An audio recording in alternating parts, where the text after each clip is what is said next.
안녕하세요. 성경 365 시간입니다. 여러분, 성경 읽으시다 보면 가끔 이건 왜 이렇지? 하고 고개를 갸웃하게 되는 구절들 만나시죠?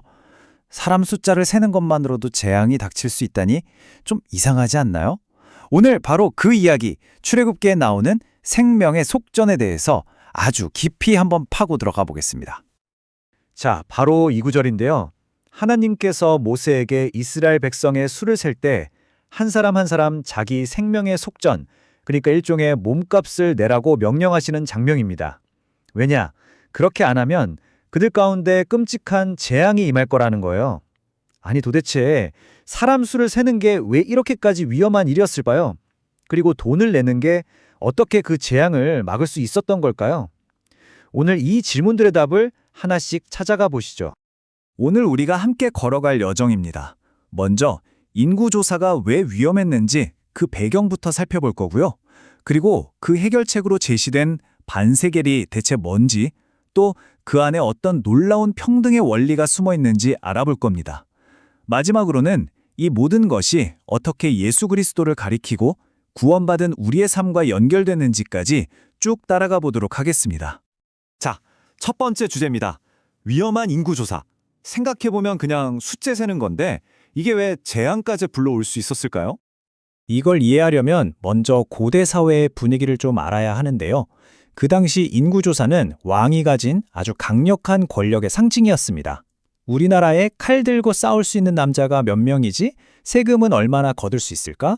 이런 걸 파악해서 국력을 과시하고 통치를 더 단단하게 만드는 핵심 수단이었던 거죠. 근데 말이죠. 이게 이스라엘에서는 전혀 다른 이야기가 됩니다. 아주 위험한 일이 될 수 있었어요. 왜냐하면 이스라엘의 진짜 왕은 사람이 아니라 바로 하나님이시기 때문이죠. 백성의 수를 세는 순간 와, 우리 군대 이 정도야? 하면서 은근히 교만한 마음이 들 수 있잖아요. 하나님의 능력이 아니라 우리 힘, 우리 숫자를 의지하게 되는 거죠. 또 하나님의 소중한 자녀들인 백성을 그냥 국가재산 목록 1, 2, 3 이렇게 숫자로 취급해버리는 게 될 수도 있고요. 실제로 나중에 다윗 왕이 바로 이런 교만 때문에 인구조사를 했다가 정말 어마어마한 재앙을 겪게 되죠. 그래서 하나님께서 안전장치를 마련하신 겁니다. 인구조사를 하려거든 반드시 속전을 내라. 이 속전을 히브리어로 코페르라고 하는데요. 원래 뜻은 덮는다는 거예요. 우리의 죄를 덮어서 없었던 것처럼 해주는 대가, 즉 생명을 구하는 몸값이라는 의미입니다.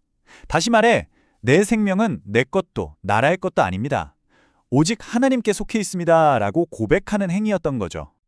만약 이 속전을 안 내면 어떻게 될까요? 질병이 임한다고 했죠. 여기서 질병, 히브리어로 네게프는 우리가 생각하는 감기 같은 그런 병이 아닙니다. 이건 하나님의 주권에 도전한 것에 대한 직접적인 심판, 즉 재앙을 뜻하는 아주 무서운 단어예요. 그러니까 속전은 이 재앙으로부터 우리를 지켜주는 유일한 방패였던 셈입니다. 자, 그럼 두 번째 주제로 넘어가서 이 중요한 속전, 구체적으로 얼마를 어떻게 내야 했을지 한번 살펴보겠습니다. 하나님께서 정해주신 금액은 아주 구체적이었어요. 바로 반세길. 이게 어느 정도 가치냐면요. 당시 평범한 노동자가 한 이틀 정도 꼬박 일해야 벌 수 있는 돈이었습니다. 뭐 아주 부담스러운 큰 돈은 아니지만 그렇다고 그냥 툭 던질 수 있는 푼돈도 아니었죠. 그럼 이 돈은 누가 냈어야 할까요? 인구조사의 대상이 되는 모든 사람, 그러니까 20살 이상의 모든 남자였습니다. 왜 하필 20살이었을까요? 이 나이가 바로 나라를 위해 전쟁에 나갈 수 있는 군복무를 시작하는 성인의 기준이었기 때문입니다. 나라를 지킬 힘이 있는 모든 사람은 그 힘과 생명의 주인이 바로 하나님이심을 돈을 내는 행위를 통해 먼저 인정해야만 했던 겁니다. 이제 세 번째 주제입니다. 저는 개인적으로 오늘 말씀에서 이 부분이 정말 가장 중요하고 또 가장 혁명적인 부분이라고 생각합니다. 바로 하나님 앞에서 드러나는 절대적인 평등입니다. 이 화면을 좀 보세요. 너무 간단하죠? 근데 이 안에 어마어마한 메시지가 담겨 있습니다. 부자라고 해서 또 가난하다고 해서 내는 돈이 다르지 않았습니다. 사회적인 지위나 재산과 상관없이 모두가 똑같이 반세겔을 내야 했습니다. 성경은 이 원칙을 아주 못 박아서 이야기합니다. 부자라고 더 내지 마. 가난하다고 덜 내지도 마. 여러분, 이게 얼마나 대단한 거냐면요. 당시 다른 나라에서는 세금이나 벌금을 낼 때 당연히 재산에 따라 차등을 뒀거든요. 그런데 생명의 값에 있어서는 그 어떤 차별도 허용하지 않겠다는 것. 이건 정말 혁명적인 선언이었습니다. 여기서 우리가 발견하게 되는 정말 놀라운 진리가 뭘까요? 바로 하나님 앞에서는요, 모든 생명의 가치가 똑같다는 겁니다. 완전히요.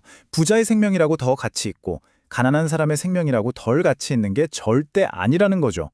구원을 위해서 필요한 대가는 단 한 사람도 예외 없이 모두에게 동일합니다. 그렇다면 구약시대의 이 반세겔 제도는 대체 무엇을 보여주기 위한 하나의 그림자였을까요? 네 번째 주제를 통해서 그 그림자가 가리키고 있는 진짜 실체를 만나보겠습니다. 백성들이 낸 이 반세겔의 은들은 다 모아서 어디에 썼을까요?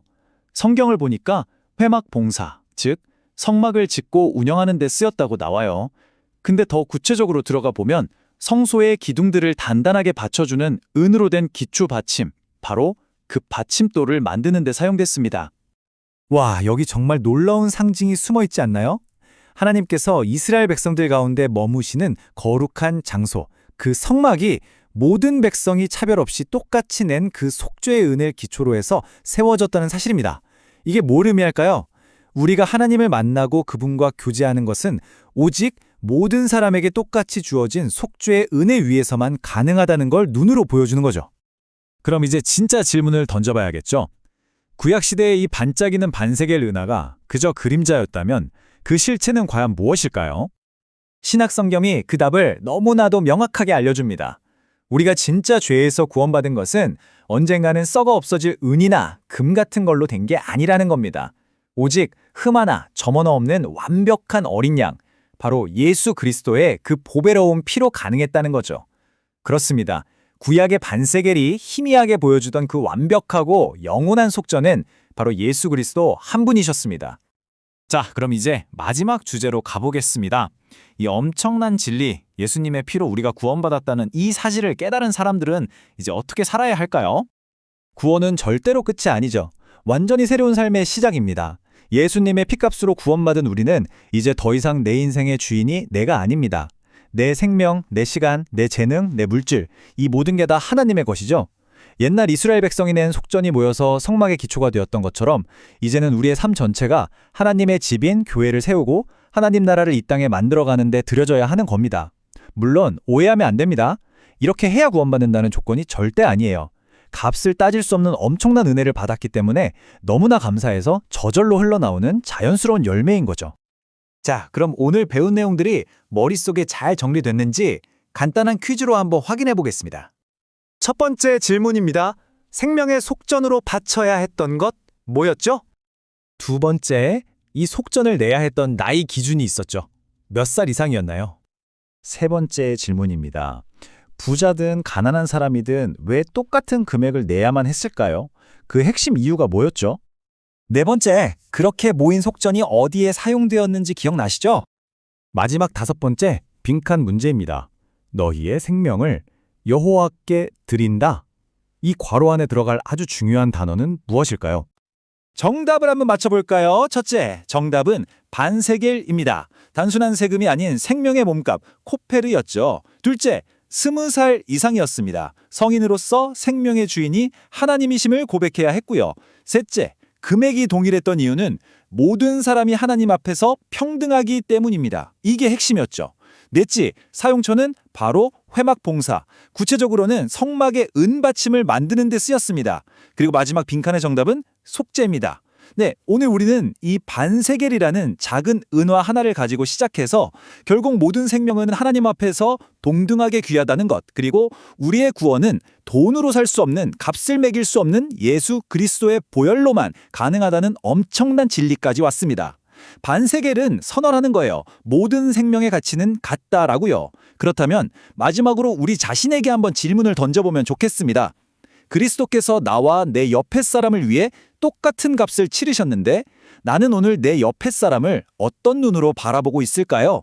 오늘 이야기는 여기까지입니다. 감사합니다.